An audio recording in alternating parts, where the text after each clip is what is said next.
ராத்திரி நேரம் வந்துச்சு. சரவோட கையில இருந்து கீழே விழுந்த லட்டு அந்த ராத்திரி நேரம் ஒரு பெரிய மரமா மாறிச்சு. அதுல பலவிதமான இனிப்புகள் காய்ச்சி தொங்கிக்கிட்டு இருந்துச்சு. அந்த இனிப்புகள் எல்லாம் காட்டுல ரொம்ப அழகா ஆடிக்கிட்டு இருந்துச்சு.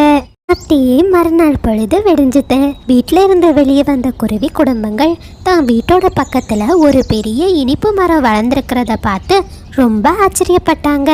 பிறகு அந்த குருவி குடும்பம் அந்த மரத்துல இருந்த இனிப்புகளை எல்லாம் ரொம்ப சந்தோஷமா சாப்பிட்டாங்க.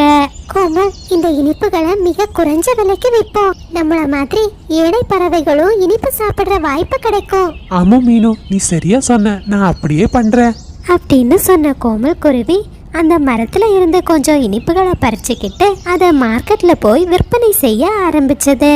அந்த மார்க்கெட்ல காலு ராணிங்கிற 2 காகங்கள் இனிப்பு கடை நடத்தி வந்தாங்க.